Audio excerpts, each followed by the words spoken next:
There are two Chassidim who lived in the town of Shklov. One of them, his name was Binyomin Kletzker, and the other's name was Pinchas Reitzis. They both had very interesting names.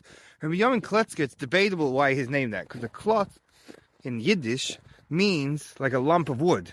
So some people say he was called that because his job was, he was a timber merchant. He would buy up patches of forest and sell the wood for people to build houses.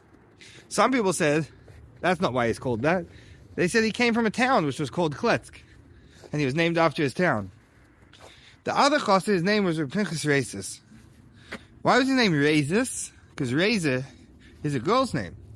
He was named as Reitzis not because his mother was Reitzah, but rather because his mother-in-law was Reitzah.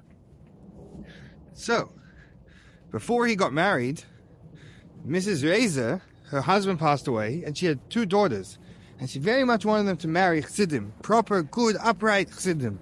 So she said, whoever's a Chassid and marries my daughter, I'll give them half my money. So, her Pinchas went and married one of her daughters. And then he took all the money and he gave it to the Alter Rebbe for his tzedaka, for his charities, for helping poor people. And then the Alter Rebbe gave him a blessing that you should make a lot of money in your business. And that's what happened. So both these Chassidim, Reb Pinchas and Reb Binyomin, were successful businessmen living in the town of Shklov, which was originally a stronghold of the Misnagdim, those who were against Chassidus. Actually, Reb Pinchas' father, Reb Chanech Shik, was the Rav of town, and he originally was very against Chassidus, and after he participated in the famous debate in Minsk, where he was one of the great Torah scholars who debated against the Alter Rebbe, he was convinced that Chassidus wasn't so bad after all. And he gave his son permission to travel to Alter Rebbe and become one of his closest Chassidim. But that's a story for another time. So both of them would hand out tzedaka very freely, and they had a very interesting system of giving out tzedaka. That poor men, beggars, wandering vagabonds would come and knock on their door at all times of the day and night. And Reb Pinchas says that when people would knock on his door, he would have 3 buckets of coins next to his door.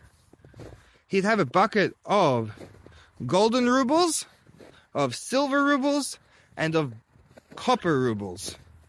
Now the golden ones were very valuable, and the silver ones were quite valuable, and the copper ones were like not so valuable.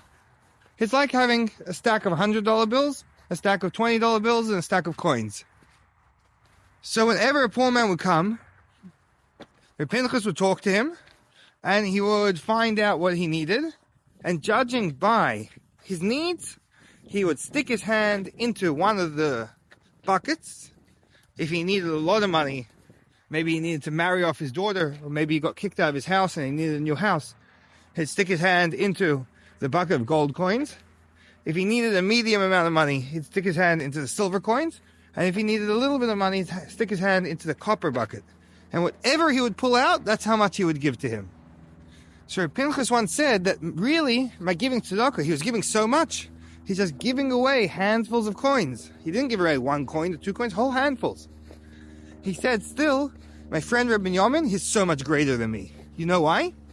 Because after I pull out a handful of coins, I can't just give it away. I still have to count it. I still have to find out, how much of my money I'm giving away. My friend Reb Binyomin, he doesn't even count the coins. He just sees a Jew needs money. He just gives the beggar the money without even counting it, just throwing away his money to a person in need. And I think there's a very special lesson from this, how important it is to care about when others are in need and to help them.